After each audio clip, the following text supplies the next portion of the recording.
बरदरानी मिल्लत इस्लामी अस्सलामु अलैकुम व रहमतुल्लाहि व बरकातुहू। अल्हम्दुलिल्लाह अल्हम्दुलिल्लाहिल हन्नानिल मन्नान अल्लज़ी खलक़ल इंसान व अल्लमहुल बयान वस्सलातु वस्सलामु अला रसूलिही सय्यिदिल इंसी वल जान व अला आलिही व अस्हाबिही ज़विल खैरि वल इहसान अम्मा बअद फ़अऊज़ु बिल्लाहि मिनश शैतानिर रजीम बिस्मिल्लाहिर रहमानिर रहीम वला तुफ़सिदू फ़िल अर्ज़ि बअद इस्लाहिहा सदक़ल्लाहु मौलानल अज़ीम। बारगाह रिसालत मुआब सल्लल्लाहु अलैहि वसल्लम में दुरूद पाक का हदिया पेश करें। अल्लाहुम्मा सल्लि अला सय्यिदिना मुहम्मदिन मअदनिल जूदि वल करम व आलिहि व अस्हाबिहिल किराम व इब्निहिल करीम व बारिक व सल्लिम सलातन दाइमतन सरमदन अबदा। अल्लाह अज़्ज़ा व जल कुरान पाक में फरमाता है, ज़मीन की इस्लाह किए जाने के बाद इसमें फसाद मत मचाओ। फसाद क्या है? इंसानों का जीना तंग कर देना, किसी भी एतबार से हो, हत्ता के रास्ते में कचरा डालना ये भी एक फसाद है। लोगों के चलने फिरने के लिए तकलीफ दे चीज कोई रख देना ये भी फसाद है जमीन पर। और अल्लाह तबारक व तआला इसको सख्ती के साथ मना फरमाता है कि जमीन में फसाद मचाने वाले अल्लाह को पसंद नहीं है। मुझे यहां बात यह अर्ज करनी है कि इस्लाम वो अजीम दीन है जो दुनिया से फितने और फसाद को खत्म करने के लिए आया। किसी की बालादस्ती, किसी की जबरदस्ती इस दीन पाक में नहीं है। आपको अंदाजा हो तो मैं बताऊं, ईरान के एक बादशाह के पास नबी पाक सल्लल्लाहु तआला अलैहि वसल्लम के एक सहाबी गए, सफीर बन करके गए थे। तो बादशाह ने पूछा कि कौन सा दीन तुम लोग लेकर के आए? तो उस सहाबी ने एक जुमले में यूं कहा था, वो दीन हमारे पास आया है जो इंसान को इंसानों की इबादत से हटाकर खालिक की इबादत में लेकर जाता है। इंसान को इंसान की बालादस्ती या उसकी तमाम तर महकूमियत से हटाकर अल्लाह अज़्ज़ा वजल की बारगाह में सरनिगू करता है। अब मामला यह है कि लोगों ने अपने अपने ख्यालात से इस्लाम की तस्वीर अपने दिमाग में बना ली है। हर कोई ये समझता है कि इस्लाम इस तरह से है, इस्लाम इस तरह से है। इसी वजह से कुछ ऐसे इंसिडेंट पेश आते हैं जो अपने राय से और अपने दिमाग से कुछ मुसलमान कर जाते हैं।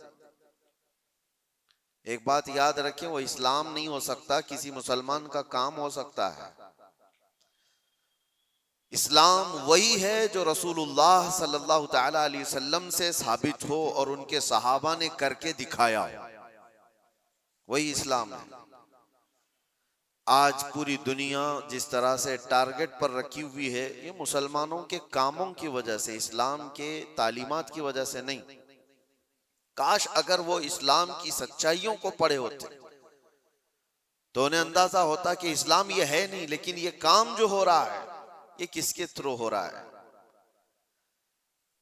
जो जुल्म, जो फसाद, जो फितना पूरी दुनिया में मचाया जा रहा है, अगर वो किसी व्यक्ति के जरिए से, किसी इंसान के जरिए से है तो ये उसका अमल है, उसके दीन का नहीं, क्योंकि वो दीन का ठेकेदार नहीं। अगर कोई मुसलमान शराब पीता है और उसमें मस्त होकर लोगों से लड़ता भिड़ता है तो ये उसका अमल है, ये दीन का हिस्सा नहीं। अगर कोई ताश के पत्तों पर बैठा पूरी पूरी रात गुजारता है तो ये उसकी बदकिरदारी है, उसके बद अखलाक है, इस्लाम का ये हिस्सा नहीं, इस्लाम ने उसे दिया ही नहीं है। कोई नौजवान आवारा बिगड़ा हुआ लड़कियों की तरफ गलत नजरें मारता है और पाकबाज खवातीन की जिंदगी के लिए वो दुश्वार बन गया है, तो वो शैतान है, वो इस्लामी हिस्सा नहीं है। इस्लाम की तालीमात में ये नहीं है। रब तबारक व तआला ने जो दीन हमें अता फरमाया रसूलुल्लाह सल्लल्लाहु अलैहि वसल्लम के जरिए से, वो इतना पाक है, इतना पाक है कि इस पूरी कायनात में इस्लाम आया ही है फितना और फसाद और हर बुराई को खत्म करने के लिए। क्या वजह है कि जिस दौर में इस्लाम की तबलीग और इशाअत हो रही है मक्का मुकर्रमा में, कौन से लोग थे हुजूर पाक सल्लल्लाहु अलैहि वसल्लम के मुखातब? वहां पर कौन लोग थे?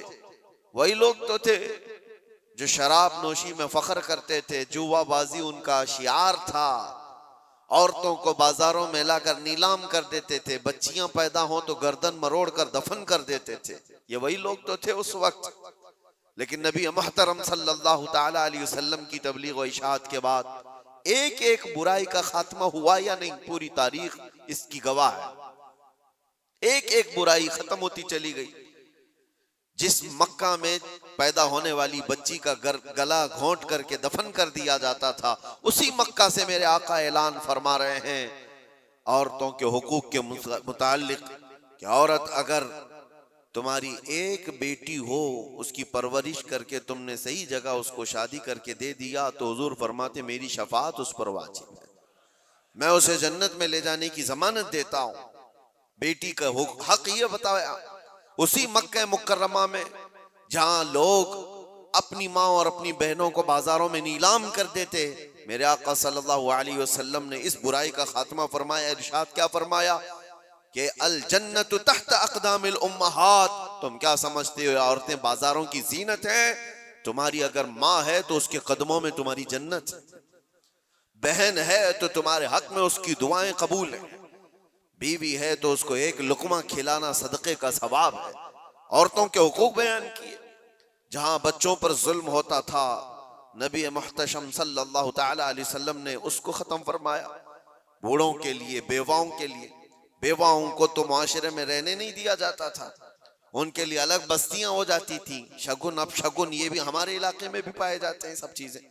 किसी औरत का शोहर मर जाए, सती की रस्म यहां पर भी हुआ करती थी, औरत को शोहर के साथ जला दिया जाता।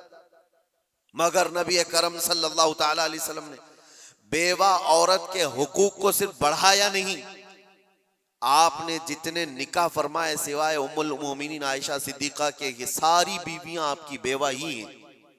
बेवा को हुजूर सल्लल्लाहु अलैहि वसल्लम ने बेवा हैं या मुतल्लका हैं, हुजूर पाक सल्लल्लाहु अलैहि वसल्लम ने अपने हरम की जीनत बनाई, बल्कि करोड़ों मोमिनों की उनको मां का दर्जा अता फरमाया। एक एक बुराई का खात्मा करने के लिए इस्लाम इस रोए जमीन पर आया। लेकिन अफसोस ये है मेरे अजीजों, हालात इस तरह करवट ले चुके। बहुत पहले एक शायर ने कहा था बारगाह मुस्तफ़ा सल्लल्लाहु अलैहि वसल्लम में अर्ज करते हुए, ए खासान रसूल वक्त दुआ है, उम्मत पे तेरे वक्त अजब आके पड़ा है। जो दीन निकला था अपने देश से, अपने वतन से, आज वो परदेश में गरीबुल गुरबा है। ये दीन बड़ी शान से निकला था अपने वतन से और हर किसी ने इसको गले लगा लिया था, और आज ये अपने ही लोगों के दरमियान अजनबी बन चुका है। ये दीन इस्लाम अपने ही लोगों के बीच में अजनबी बना हुआ है। तवज्जो चाहता हूं मेरे अजीजों, इस्लाम की इस अजीम छवि को, इस अजीम सूरत को मस्ख करने के लिए सिर्फ गैरों ने नहीं, जुब्बा टोपी पहनने वाले, दाढ़ी रखने वालों ने भी बदनाम करने में कसर नहीं छोड़ी।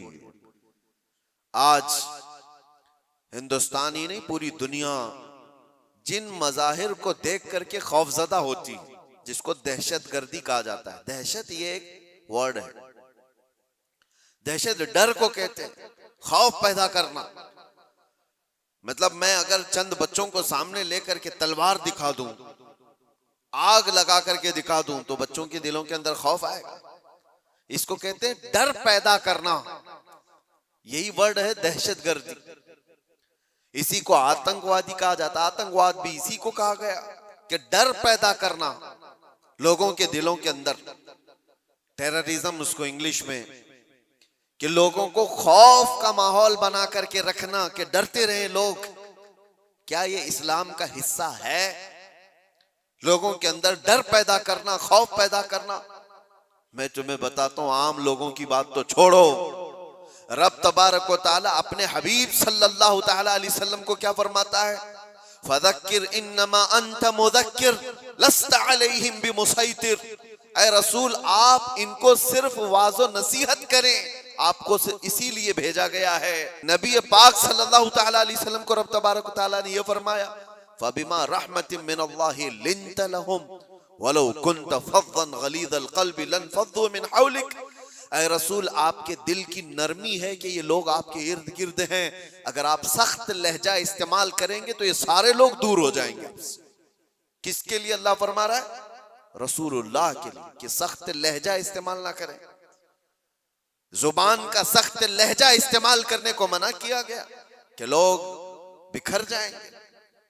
यहां पर जो दहशतगर्दी का लफ्ज इस्तेमाल है, पूरी दुनिया की डिक्शनरी में नया आया हुआ, और लोगों ने तो अब इस्लामोफोबिया नाम से एक नया वर्ड इजाद किया। इस्लामोफोबिया क्या है? इस्लाम के नाम से लोगों में हैबत तारी करना, दहशत तारी करना, डर तारी करना। अगर ये चंद जमातें मिलकर करती हैं बनाम मुसलमान, चाहे वो पाकिस्तान की रहने वाली हो, अफगानिस्तान की हो, सीरिया की हो, इराक की हो, कहीं की भी हो, लेकिन वो इस्लाम की ठेकेदार नहीं हो सकती, वो इस्लाम की जिम्मेदार नहीं है। उन्होंने अपने दिमागों से इस्लाम की सूरत बनाई होगी, डर पैदा करके। नबी पाक सल्लल्लाहु तआला अलैहि वसल्लम ने कभी तो तबलीग नहीं फरमाई। आओ आपको मैं बताऊं, एक जंग से वापसी के दौरान सहाबा भी सब थके हुए थे, एक जगह हुजूर भी आराम करने के लिए लेट गए, सहाबा भी लेट गए, सबकी आंखें लग गई हैं थकान की वजह से। और हुजूर पाक सल्लल्लाहु तआला अलैहि वसल्लम अपनी तलवार एक दरख्त के पास लटकाए हुए उस दरख्त के नीचे आराम फरमा रहे हैं। अचानक एक दुश्मन जमात का शख्स आया जो मुसलमान भी नहीं थे। वो आते ही देखा हुजूर पाक सल्लल्लाहु अलैहि वसल्लम को और देखा कि सब सोए हुए हैं, सीधे गया और हुजूर की तलवार ले ली, तलवार पकड़ ली, हुजूर की आंखें खुली। आपने देखा कि ये तलवार सोते हुए खड़ा है और वो शख्स क्या कह रहा है? मैं यमनउका मिन्नी, ऐ मोहम्मद बता मुझसे तुझे कौन बचाएगा। वो तलवार खींचे हुए हुजूर पाक सल्लल्लाहु अलैहि वसल्लम को सोने के वक्त में आकर के इस तरह से वो पूछ रहा है। हुजूर बेदार होकर के जब देखते हैं ये पूछ रहा है, आज मुझे तुझसे कौन बचा, मुझसे तुमको कौन बचाएगा? हुजूर ने सिर्फ एक लफ्ज कहा, अल्लाह, मुझे मेरा रब बचाएगा, अल्लाह बचाएगा। वो सामने वाले के जिस्म के अंदर पता नहीं कपकपी तारी हुई और अचानक तलवार उसके हाथ से गिर गई, तलवार उसके हाथ से गिर गई और हुजूर पाक सल्लल्लाहु तआला अलैहि वसल्लम ने वो तलवार अपने हाथ में ले ली। सोचो जरा, जो शख्स आपको मारने का पूरा प्लान कर चुका हो, अचानक वो फेल हो गया और आपको बढ़त मिल गई, तो फिर आप क्या करेंगे? आप क्या करेंगे? कोई कसर नहीं छोड़े। नबी पाक सल्लल्लाहु तआला अलैहि वसल्लम के हाथ में तलवार आई, आपने वही जुमला उससे पूछा, मैं यमनउका मिन्नी, बता तुझको कौन मुझसे बचाएगा, कौन बचाएगा? थोड़ी देर पहले यही जुमला तू मुझसे पूछ रहा था, तलवार अब मेरे हाथ में। और सहाबा भी जाग गए थे।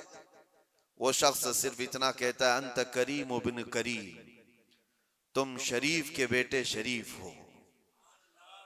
बस मैंने इतना ही सुना है। हुजूर पाक सल्लल्लाहु अलैहि वसल्लम ने तलवार नीचे रख ली और कहा, जाओ मैंने तुम्हें आजाद किया और माफ कर दिया।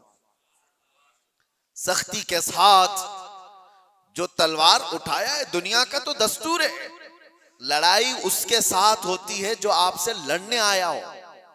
अपने डिफेंस में आदमी लड़ता है, लेकिन यहां मेरे मुस्तफा सल्लल्लाहु अलैहि वसल्लम ने उसको दरगुजर किया जो आप पर तलवार उठाया हुआ था।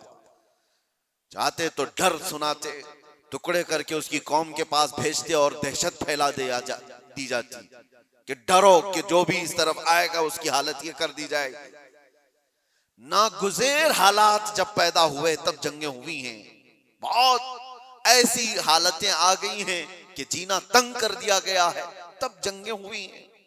वरना तो इस्लाम का दस्तूर ये है। मेरे आका सल्लल्लाहु अलैहि वसल्लम ने फरमाया, ला ततमन्नौ लिक़ा अदुविकुम, तुम दुश्मन से लड़ने और भिड़ने की तमन्ना भी मत करो।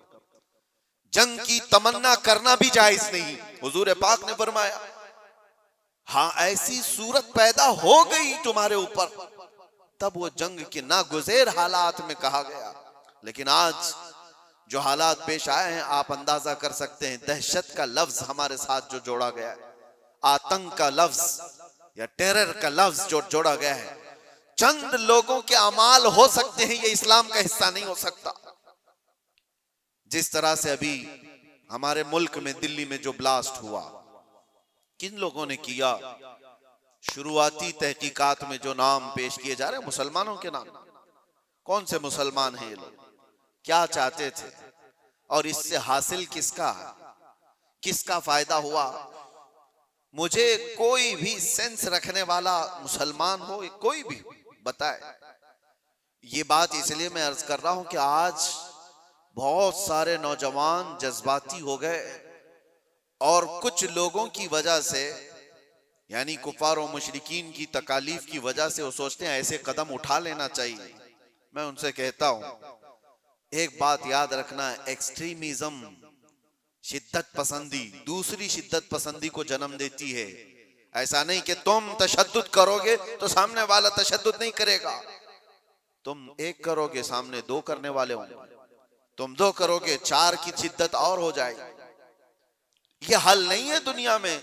जिन नौजवानों ने ये रास्ता इख्तियार किया, अगर मेरी बात वो सुनते हैं तो तवज्जो चाहता हूं, किसका भला किया है इन जमातों ने? इस तरह के कत्ल और गारत से, इस तरह के ब्लास्ट से किसका भला किया है? उम्मत का, इस्लाम का, मुसलमानों का, मुल्क का, किसका? किसी का नहीं। ना हक रास्ते में चलने वालों की जानों को लेना। कुरान कहता है, मन कतल नफ्सन बिगैरि नफ्सिन औ फसादिन फिल अर्द फकअन्नमा कतल अन्नास जमीआ। जिसने ना हक एक जान को कत्ल किया है, उसने पूरी इंसानियत को कत्ल किया। छठे पारे में रब ताला फरमाता है, उसने पूरी दुनिया का कत्ल किया है। लोग क्या समझते हैं, ये ब्लास्ट कर लेना, किसी भी इलाके में जाकर के बारूद से उड़ा दिया जाना, इसको जिहाद से ताबीर करते हो? जिहाद की वो जो आला और पाकीज़ा सूरत है उसको मस्ख करते हैं, उसको लोगों के दरमियान बुरी शक्ल पेश करने के लिए। मैंने तो कभी आज तक ये महसूस भी नहीं किया। इराक के भी बहुत सारे सफर किए। चंद सालों पहले पूरी दुनिया में ISIS ने अपनी दहशत पैदा करके रखी थी। क्या थी ये जमात? कभी भी करीब से देखने वाला और पढ़ने वाला समझ सकता था, इस्लाम की बूबास भी इन्हें नहीं लगी। जो 12 साल की, 13 साल की लड़कियों को इराक की मंडियों में ले जाकर के बेचते हो, छोटी लड़कियों को, वहां के हालात हमें पता है, और उनकी तरबियत ऐसे करना, पूरा पेट्रोल की चोरी करना, दुनिया में बेचना, और ये कत्ल गारत और ये जो फसाद मचाया था, इस फसाद का नाम इस्लाम हो ही नहीं सकता। और इसीलिए मैंने सबसे पहले आयत क्या पढ़ी, वला तुफसिदू फिल अर्दि बअद इस्लाहिहा। रब ताला फरमाता है, इस पूरी जमीन पर कहीं फसाद मत मचाओ इसकी इस्लाह किए जाने के बाद। अरे मियां, यहां कचरा डालने की इजाजत नहीं है, तुम खून बहाने की बात करते हो। हाँ, मोहम्मद अरबी सल्लल्लाहु तआला अलैहि वसल्लम का वफादार जो होगा, अरे शेर तो मैदानों में लड़े जाते हैं, मुकाबला होगा तो मैदानों में मुकाबला होता है। यूं नहीं होता कि ना हक कोई भी रास्ता चलने वाले की जान ले ली जाए और उसको कहा जाए कि ये जिहाद है, ये जंग है, ये बदला है, ये इंतकाम है। हरगिज नहीं। मैं सख्त मजम्मत करता हूं ऐसे तमाम गतिविधियों का। कोई भी नौजवान इस तरह की हरकतों में मुलव्विस होता है तो जानते हैं इसका नुकसान कितना लंबा होता है, कितना लंबा नुकसान होता है।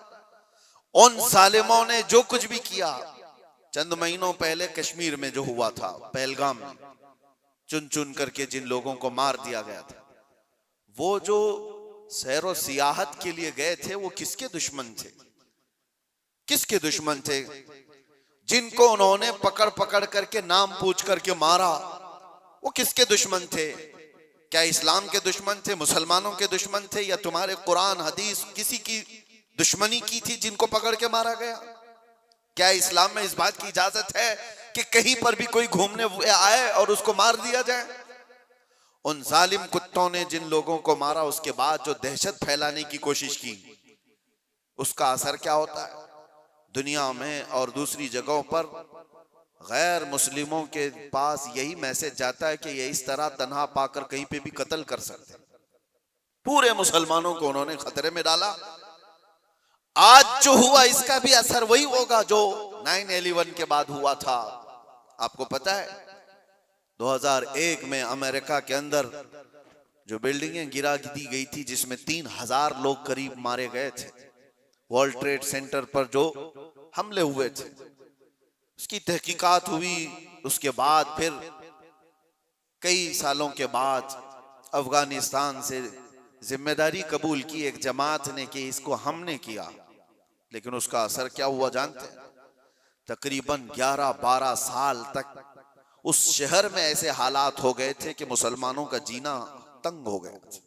कोई देखना नहीं चाहता था किया किसने, लेकिन कसूर भर कौन रहा है।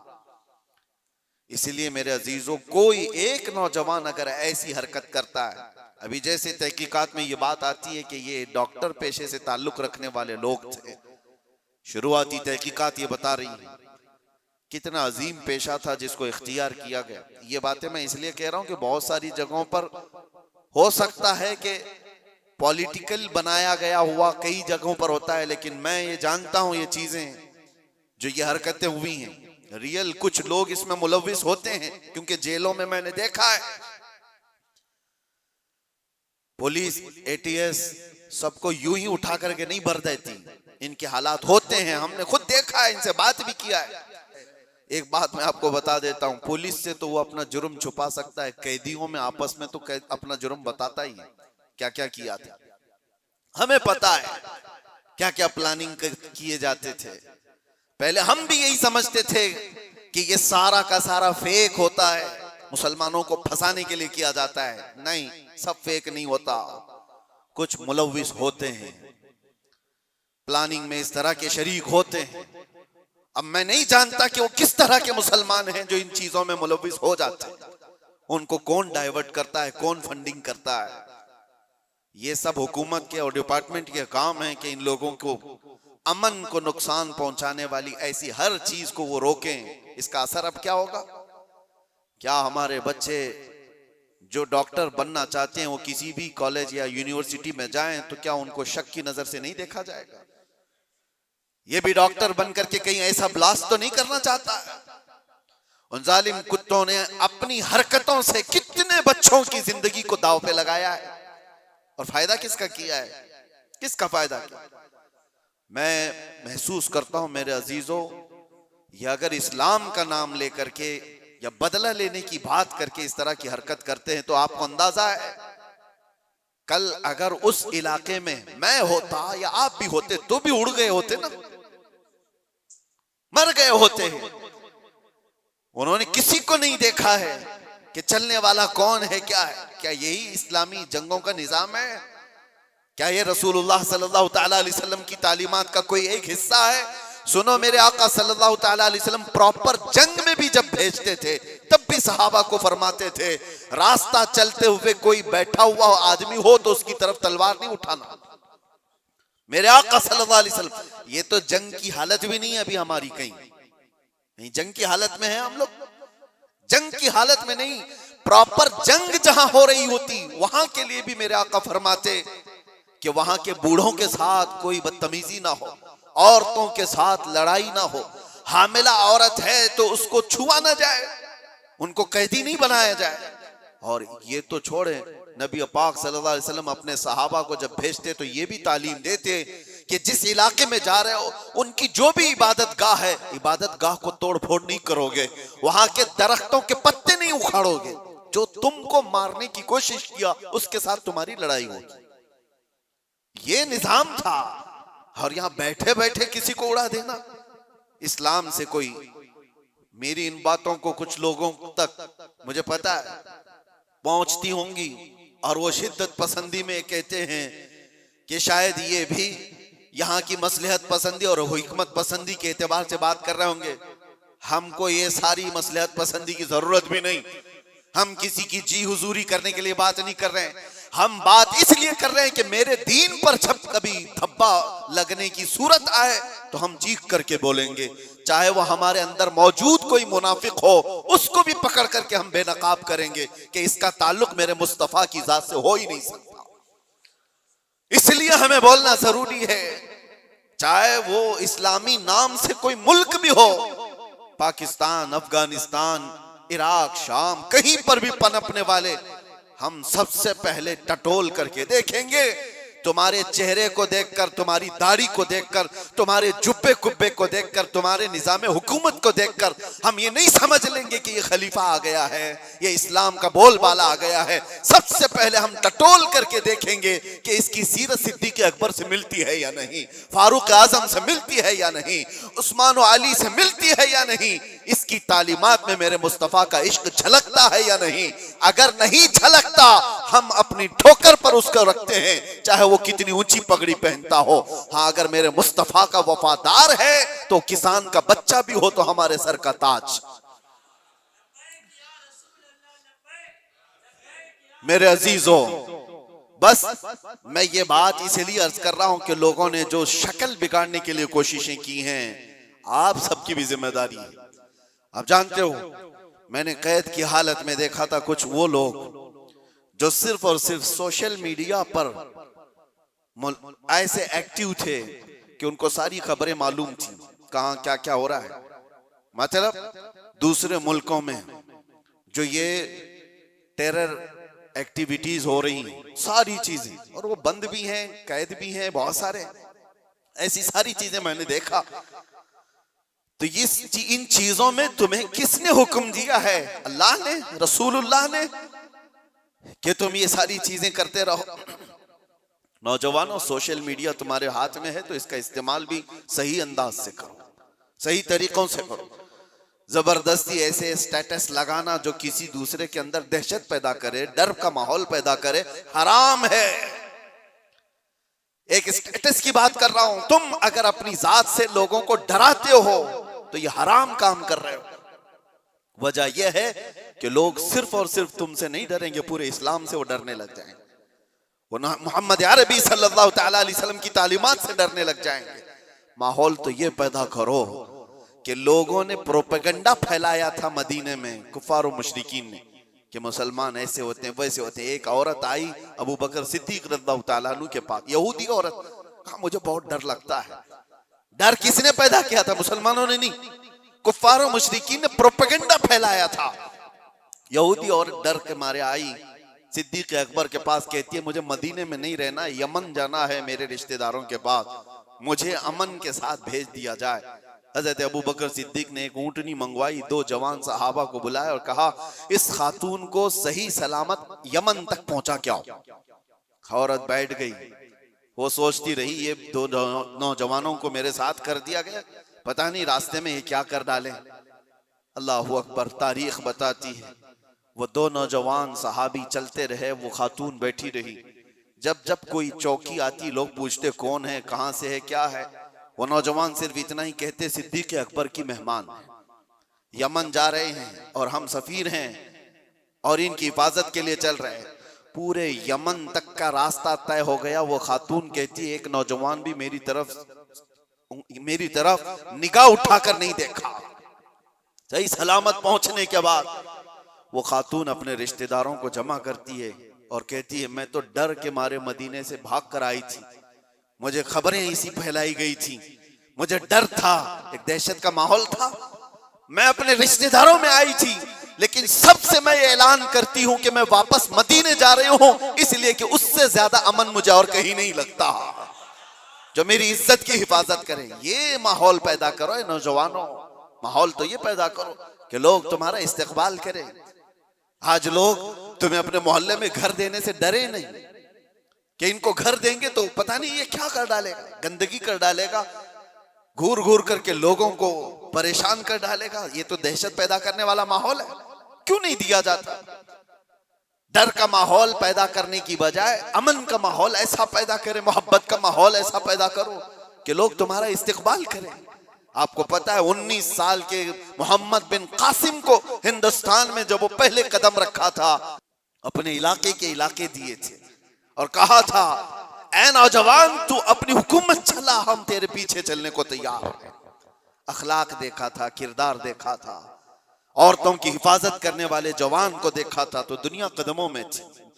अखलाक वो पैदा करो, दहशत का माहौल नहीं, डर का माहौल नहीं। मैं सख्त तरीन जुमलों से मजम्मत करता हूं इस तरह के हमलों का। और जाहिर सी बात है, हम जिस मुल्क में रह रहे हैं मेरे अजीजों, दर्द हमें इस बात का भी होता है, हम अपने मुल्क में कचरा भी नहीं फेंकना चाहते, तो ना हक बिरादराने वतन चाहे वो कोई भी हो, उनकी जान लेने की इजाजत कैसे दी जा सकती? क्या ये मेरे मुल्क जहां मैं रह रहा हूं, आप रह रहे हैं, उसकी इज्जत पर खतरा नहीं है? उसकी हिफाजत, उसकी सिक्योरिटी पर खतरा नहीं है? और सिर्फ मुल्क में रहने वालों के अंदर दहशत नहीं पैदा हुई है, पूरी दुनिया में जहां ये मैसेज जाएगा, लोग जो आने वाले होंगे वो डर जाएंगे, पता नहीं इनके यहां ऐसे हालात। तो क्या ये मुल्क की छवि को बर्बाद खराब करने की कोशिश नहीं? कितनी एक काम से उन जालिमों ने अपने खानदान को जोखिम में डाला, अपने रिश्तेदारों को, अपने वतन को, अपने दीन को, और जहां वो पढ़ते थे वो सब जगह को, सबको खतरे में डाला है और बर्बाद किया है एक अमल ने। इसीलिए कुरान ने क्या कहा, ना हक किसी एक की जान लेने का मतलब है पूरी दुनिया की कत्ल करने के बराबर, और किया उन्होंने इंसानियत के कत्ल के बराबर है। अल्लाह ताला ऐसी गतिविधियों में मुलव्विस रहने वाले मुनाफिकों से हमारी हिफाजत फरमाए। मैं दुआ करता हूं और गुजारिश भी यही करता हूं हर नौजवान को कि इस तरह मैं दरमियानी रास्ता इख्तियार करूं, मुदाहनत भी नहीं कि दीन को छोड़ करके चापलूसी करने के लिए कुछ लोगों की तलवार चाटने के काम किया जाए, उनको राजी करने के काम किया जाए, मैं इस बात का कायल नहीं हूं। लेकिन यह बात भी जरूर कहूंगा कि ऐसे शिद्दत पसंद कोई तहरीक हो, कोई तंजीम हो, कोई ऐसी गतिविधियां हो रही हो, उनसे तुम्हारा कोई ताल्लुक ना रहे, उनके दरमियान। हाँ, आपको अपने नबी पाक की मोहब्बत पर भरोसा है या नहीं? मेरे नबी पाक सल्लल्लाहु अलैहि वसल्लम से जो इश्क है, मुझे कामिल भरोसा है, मैं तन्हा भी मैदान में रहूंगा, मेरे नबी की मदद आएगी, रब तबारक तआला की मदद होगी।